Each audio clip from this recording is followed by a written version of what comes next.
Assalamualaikum warahmatullahi wabarakatuh. Alhamdulillahirabbil alamin. Allahumma sholli ala nabiyyina Muhammadin wa ala alihi wa ashabihi ajmain. Rabbi zidna ilma wa alhiqna bis-sholihin wa tawaffana muslimin. Amin ya Allah ya rabbal alamin. Pemirsa DFTV yang dirahmati Allah Subhanahu wa taala, alhamdulillahirabbil alamin, kita bisa bersilaturahim walaupun tidak bisa secara langsung. Alhamdulillah kita bisa silaturahim secara virtual. Mudah-mudahan silaturahim kita melalui media online ini tidak mengurangi makna silaturahim kita. Karena hakikat silaturahim itu bukan hanya makna fisik, tapi sesungguhnya silaturahim itu adalah menghubungkan hati. Apa artinya fisik berdekatan kalau hati berjauhan? Apa artinya fisik ketemu salaman tangan, tetapi kalau hati masih bermusuhan? Maka mudah-mudahan silaturahim yang kita lakukan akan menghubungkan hati kita, menumbuhkan empati, menumbuhkan kepedulian, menumbuhkan kasih sayang di antara kita. Itulah hakikat esensi silaturahim. Pemirsa DFTV yang dirahmati Allah, kita akan melanjutkan kajian kitab hadis Arba'in Nawawiyah. Dan kali ini kita akan membahas hadis yang ke-19. An Abi Abbas, Abdillah bin Abbas radhiyallahu anhuma. Hadis ini dari Abi Abbas, yaitu Abdillah bin Abbas radhiyallahu anhuma. Qala, beliau berkata, kuntu khalfan nabi. Suatu saat kami ada di belakang Nabi Muhammad SAW.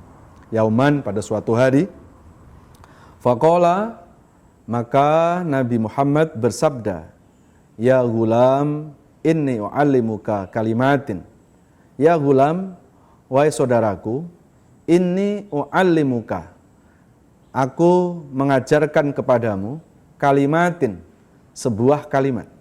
Nah, inilah pengajaran Rasulullah Shallallahu Alaihi Wasallam. Jadi sahabat-sahabat pada masa Rasulullah Sallallahu Alaihi Wasallam itu selalu berbahagia karena setiap kali ada persoalan selalu Rasulullah itu memberikan jalan keluarnya. Rasulullah selalu memberikan bimbingan. Rasulullah selalu memberikan nasihat-nasihatnya. Nah, salah satu nasihat yang disampaikan Rasulullah kepada Abdillah bin Abbas adalah ihfadillaha yahfadka. Peliharalah Allah, jagalah Allah, maka yahfadka, maka Allah akan menjagamu. Ihfadillah tajidhu tujahaka. Dan peliharalah Allah, nanti engkau akan menemukan Allah. Idza sa'alta fas'alillah. Dan kalau kita mau minta tolong, maka minta tolonglah kepada Allah. Baik, kita sampai di sini dulu. Nanti kita lanjutkan hadis lanjutannya. Rasulullah Shallallahu Alaihi Wasallam menasehati khususnya kepada Abdullah bin Abbas. Tapi tentunya umumnya ya, ini untuk umatnya, untuk kita semua. Apa nasihat Rasulullah Shallallahu Alaihi Wasallam? Ihfadillah yahfadka. Kita diperintahkan oleh Rasulullah untuk selalu menjaga Allah. Maksudnya menjaga Allah itu apa? Kita selalu mengingat Allah. Maka kalau kita selalu mengingat Allah, selalu menjaga Allah, yahfadka, Allah akan menjagamu. Nah, jadi sebetulnya Allah itu tergantung apa yang dilakukan oleh hamba-hambanya. Jadi kalau hamba-hambanya itu selalu mengingat Allah, nggak mungkin Allah itu melupakannya. Jadi jangan-jangan ketika kita dilupakan oleh Allah, itu karena kita yang sudah melupakan Allah. Maka jangan kita tinggalkan Allah. Dalam kondisi apapun, kita harus selalu mengingat Allah. Dalam kondisi apapun, kita harus selalu melibatkan Allah. Ya. Karena kalau kita meninggalkan Allah, kita sudah berani melupakan Allah, maka nanti Allah pun akan meninggalkan kita. Dan ketika Allah sudah meninggalkan manusia, maka disitulah akan terjadi kekosongan-kekosongan dalam hidup manusia. Akan terjadi kekosongan-kekosongan dalam hati manusia. Dan ketika hati manusia itu sudah kosong, ya namanya hati kosong kan, pasti pikiran pun akan ikut kosong. Dan kalau pikiran ikut kosong, masuklah ya stres, masuklah depresi, masuklah keputusasaan, kepanikan, akhirnya dihantui perasaan takut dalam menghadapi hidup. Jadi kalau ada orang menghadapi masalah kok stres, depresi, itu sesungguhnya bukan karena masalahnya, bukan karena problemnya. Hari ini kita sering kalau stres selalu dihubungkan dengan masalah. Padahal kenapa orang itu stres? Itu bukan karena masalah. Karena tak mungkin orang hidup tak ada masalah. Jadi kalau orang itu stres sebetulnya bukan karena masalah. Jangan-jangan ada yang salah. Apa? Kesalahannya. Kadang kita sering salah dalam melarikan masalah. Nah, jadi jangan pernah kita menyalahkan masalah. Justru kadang masalah itu yang membuat kita tuh akan lebih dewasa. Ya, ketika orang itu dihantam berbagai macam masalah, itu sebetulnya cara Allah untuk menguatkan mental ya dari manusia. Makanya pemirsa di FTV, coba buka sejarah. Ada enggak nabi-nabi, ada enggak rasul-rasul yang hidupnya itu dimanjakan oleh Allah? Ada enggak nabi dan rasul yang hidupnya itu dianakmaskan oleh Allah? Tidak ada. Ya, semua nabi, semua rasul itu selalu diuji oleh Allah dengan berbagai persoalan-persoalan yang sangat berat. Tapi ternyata itu cara Allah untuk mendidik nabi, untuk mengedukasi kepada para nabi, kepada para utusan Allah, supaya ketika menghadapi umatnya tidak cengeng gitu loh. Ya, supaya ketika nabi menghadapi umatnya, nabi tetap kuat mental, kuat pendirian. Coba kalau nabi itu dari kecil nggak pernah ada masalah. Kalau nabi-nabi itu tidak pernah menghadapi persoalan hidup, begitu jadi nabi menghadapi problemnya umat, nanti banyak nabi minta pensiun dini gitu. Ya, nanti banyak nabi minta pensiun dini. Ya Allah, ternyata jadi nabi berat ya Allah. Ternyata jadi nabi ini nggak mudah ya Allah. Kalau begitu saya minta pensiun dini. Tapi buktinya pemirsa di FTV, tidak pernah ada nabi yang minta pensiun dini. Kenapa? Karena nabi-nabi sebelum jadi nabi, nabi-nabi sebelum jadi rasul, nabi-nabi sudah digembleng oleh Allah. Dengan apa? Dengan berbagai macam persoalan-persoalan hidup. Ya. Jamaah sekalian yang dirahmati Allah, maka di dalam hadis Rasulullah juga pernah bersabda, "Inna asyaddal bala al-anbiya, summal auliya, summal ulama, summal adna bil adna wal amsal bil amsal." Sesungguhnya ujian hidup yang paling berat itu ujiannya para nabi. Setelah itu siapa? Para wali. Setelah itu siapa? Para ulama. Baru setelah itu kita-kita ini. Nah, pertanyaannya, kenapa nabi-nabi kok ujiannya berat? Karena kelas imannya para nabi itu kelas imannya kelas berat. Kenapa ada orang diuji dengan ujian biasa-biasa? Karena mungkin kelas imannya juga kelasnya kelas biasa gitu. Kan ada pepatah, semakin pohon itu tinggi, semakin kencang angin yang menerpanya. Kalau nggak kepingin kena angin, ya jangan jadi pohon yang tinggi, jadilah pohon yang rendah. Rumput itu nggak kena angin, tetapi rumput selalu posisinya di bawah, diinjek-injek sama kaki manusia, dimakan kebo, dimakan kambing, dan seterusnya. Jamaah sekalian yang dirahmati Allah Subhanahu wa ta'ala. Kemudian, idza sa'alta fas'alillah. Dan ketika kita ada masalah, ada persoalan, maka minta tolonglah kepada Allah. Ya, minta tolong kepada Allah. Ya.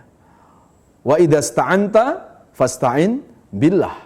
Ketika ada persoalan-persoalan, kita bawa kepada Allah. Minta tolonglah kepada Allah. Ya, setiap sholat kita selalu membaca Al-Fatihah. Dan di dalam surat Al-Fatihah itu ada bacaan iyyaka na'budu wa iyyaka nasta'in. Hanya kepadamu ya Allah kami beribadah, hanya kepadamu ya Allah kami minta tolong. Berarti kalimatnya kan jelas kan?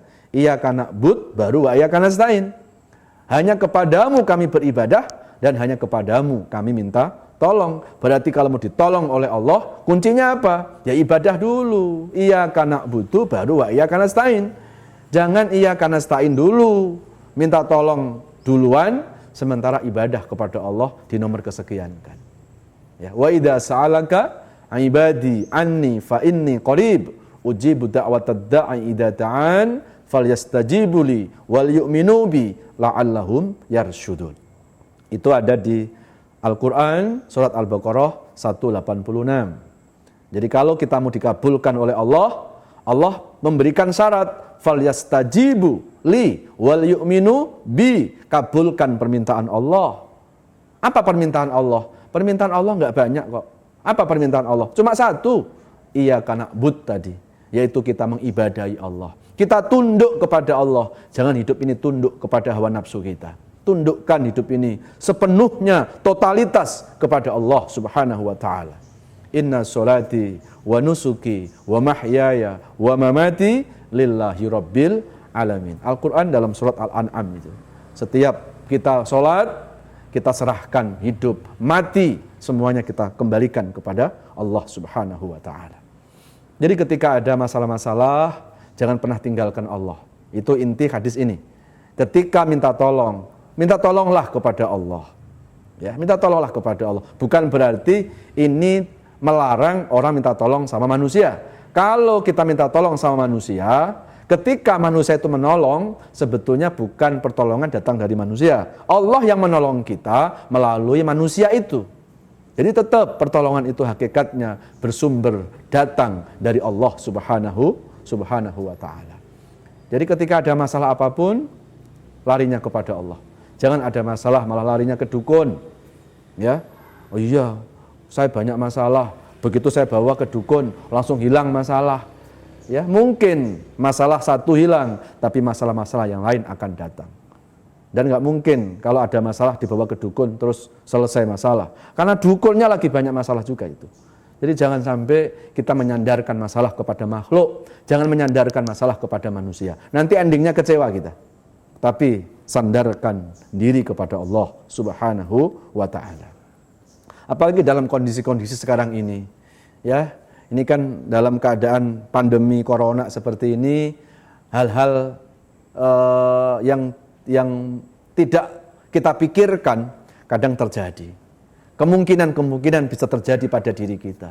Nah, kalau dalam keadaan seperti ini, kita tidak mendekatkan diri kepada Allah, kita tidak melibatkan Allah, nanti kita akan diombang-ambingkan oleh keadaan. Ya, nanti akan diombang-ambingkan oleh keadaan. Kemudian kita lanjutkan lagi hadisnya, wa'lam annal ummata lawistama'at ala ayang fauka bisyai'in lam yang fauka illa bisyai'in qad katabahullahu lak. Nah, hadis lanjutannya, ketahuilah kata Rasul, sesungguhnya umat, walaupun umat itu berkumpul untuk memberi manfaat kepada diri kita, tetap kita tidak akan bisa mendapatkan manfaat kecuali Allah sudah mengizinkan untuk bisa memberi manfaat kepada kita. Nah, ini untuk meyakinkan kita kembali. Jadi ini ada 1000 orang nih berkumpul nih, mau mengangkat kita, mau membuat nama kita ini biar tersohor, biar terkenal, biar viral. Tapi kalau Allah tidak berkehendak untuk memviralkan kita, mengangkat kita, maka 1000 orang itu nggak punya kekuatan apa-apa. Kenapa? Karena hakikat yang mengangkat, yang menjatuhkan manusia, itu hakikatnya adalah Allah Subhanahu wa ta'ala. Tapi kalau Allah sudah mengangkat, jangankan 1000 orang, mungkin 1 orang yang mengangkat, pasti ya kekuatan Allah itu akan mampu untuk mendatangkan kebaikan buat seseorang. Ya, oleh karena itu sebaiknya hidup ini jangan kepingin diangkat oleh manusia. Jangan kepingin dipuji-puji oleh manusia. Nanti kalau hidup ini harapannya kepingin dipuji manusia, ya kalau manusia itu memuji kita, mungkin itu sesuai keinginan kita. Tapi ketika manusia itu sebaliknya tidak memuji kita, apa yang terjadi? Akan timbul kekecewaan dalam diri kita. Jadi hidup ini harusnya apa? Kosongkan harapan-harapan hidup ini, kecuali hanya kepada Allah. Jangan hidup ini kita isi untuk dipuji manusia, untuk diangkat oleh manusia.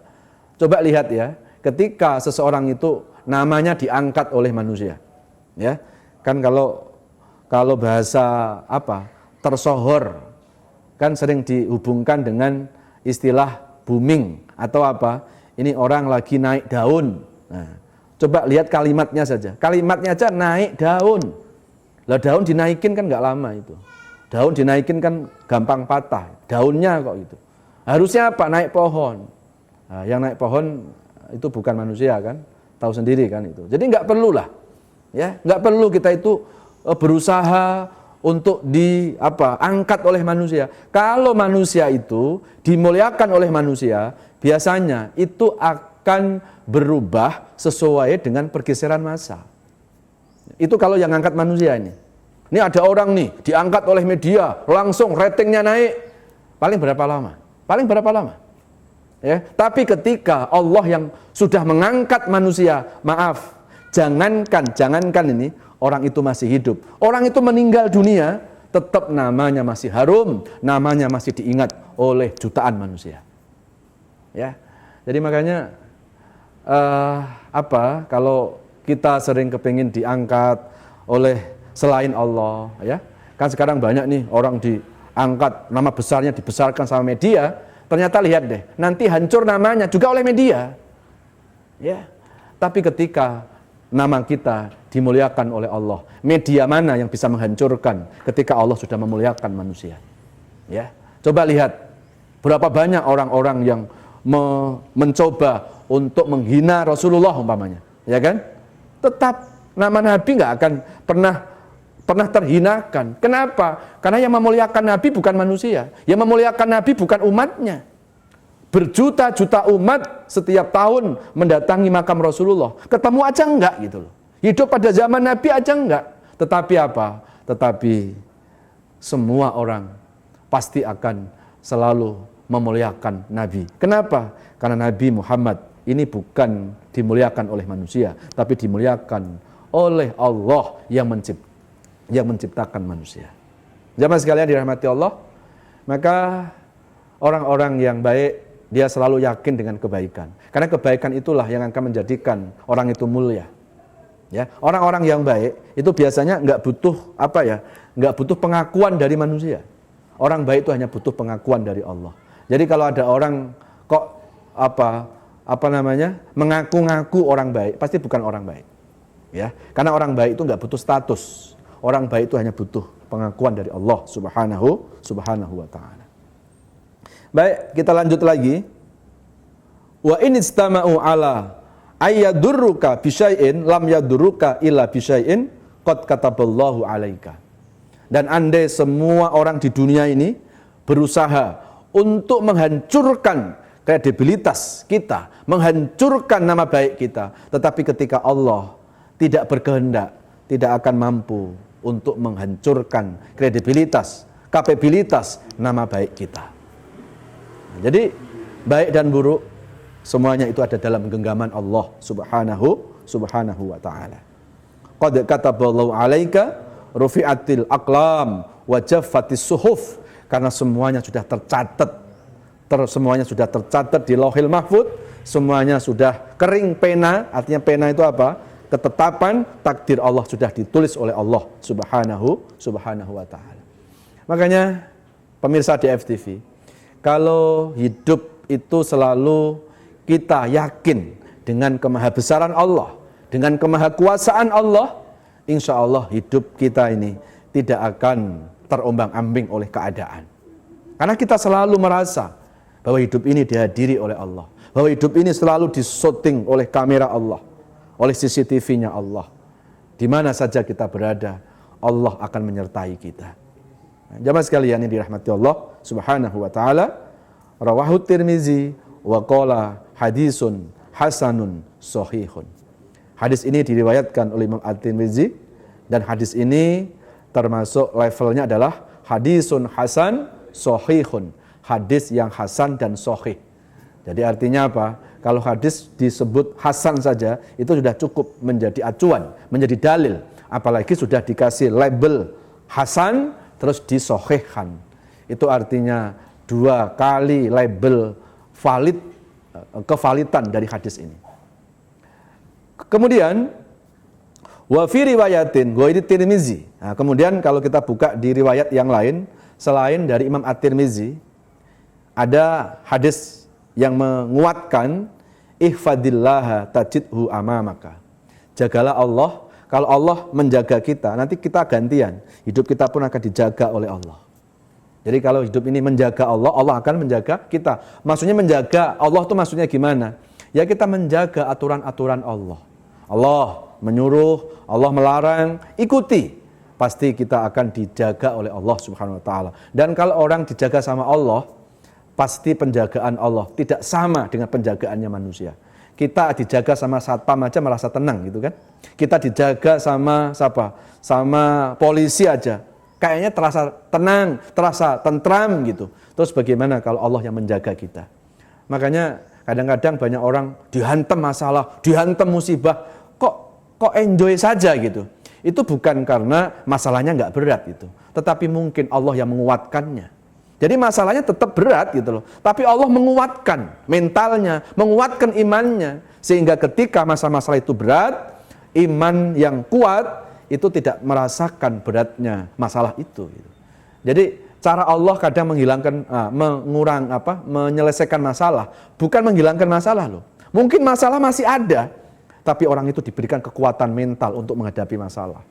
Ini kan kadang-kadang kita sering kalau ada masalah kita minta ilangin masalah, ilangin, angkat masalah. Sebetulnya nggak perlu. Yang harus kita minta sama Allah bukan supaya masalah itu hilang, tetapi kekuatan iman harus terjaga dalam hati kita. Kita minta sabit qalbi ala dinik, sabit qalbi ala taatik. Tetapkan ya Allah iman dalam hatiku, tetapkan ya Allah Islam dalam hatiku. Semakin iman Islam itu menancap di relung hati kita yang paling dalam, maka insya Allah itulah yang akan menjadi ruh, yang akan menjadi kekuatan untuk mengatasi persoalan-persoalan hidup kita. Jamaah sekalian yang dirahmati Allah Subhanahu wa taala. Kemudian hadis lanjutannya, ta'arraf ilallah firraha ya'rifka fisyidah. Kenali Allah di saat kita lagi longgar, ketika kita lagi senang, maka ya'rifka fisyidah. Nanti Allah akan mengenal kita di saat kita lagi banyak masalah. Jadi di saat kita lagi senang ini, ingat Allah. Kalau saat senang kita ingat Allah, nanti di saat susah Allah ingat kita gitu. Atau kalau kita di saat susah ingat Allah, nanti saat kita senang Allah pun akan ingat kita. Jadi kadang kan gini, ada orang di saat senang, ya dia nggak ingat Allah. Begitu susah, kepengen diingat sama Allah. Ya Allah langsung mengatakan, enak amat kamu suruh aku ingat. Wong waktu senang kamu aja lupa sama aku. Jadi ketika kita mau diingat oleh Allah saat susah, maka saat kita lagi senang, kita juga ingat Allah. Kalau kita mau di saat senang Allah ingat kita, di saat susah Allah ingat kita, di saat senang pun kita harus ingat Allah Subhanahu wa ta'ala. Bapak Ibu pemirsa DFTV, di dalam Al-Quran surat Al-Hajj, surat Al-Hajj ayat yang ke-11 Allah ingatkan kita, wa minan nasi may ya'budullaha ala harf fa in asobahu khairun ma'an nabi wa in asobahu fitnatun inqalaba ala wajhi khasirat dunya wal akhirah dzalika huwal khusranul mubin. Al-Hajj ayat yang ke-11. Allah berfirman, sebagian manusia, sebagian masyarakat ada yang imannya setengah-setengah. Orang dibilang setengah itu pasti nggak enak itu loh ya. Coba ada orang bilang, Bapak setengah, pasti marah itu. Atau lagi masak beras setengah matang, nggak enak juga gitu. Jadi yang setengah-setengah itu nggak enak itu. Ya. Nah, ternyata ada orang yang imannya setengah-setengah. Siapa yang imannya setengah-setengah itu? Kata Allah, yaitu ketika orang itu dikasih kenikmatan, dia puji-puji Allah.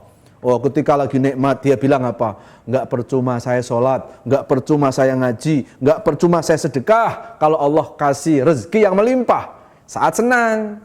Tapi begitu diuji oleh Allah dengan kesulitan, ternyata apa? Allah dicampakkan, Allah dinomor kesekiankan. Inilah orang yang imannya setengah-setengah. Ya, khasirat dunya wal akhirah. Orang seperti ini kata Allah, rugi dunia, rugi akhirat.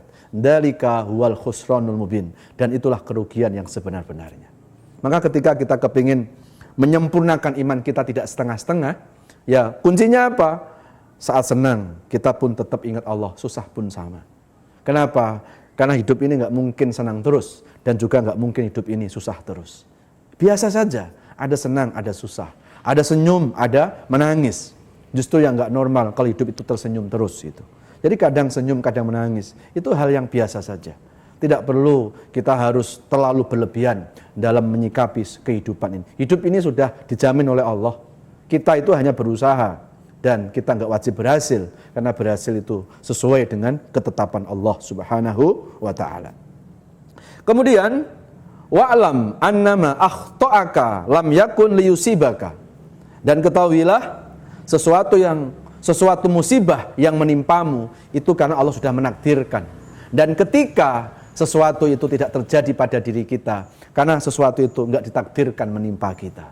Dari semua yang sudah terjadi dalam hidup ini tidak ada terjadi karena kebetulan.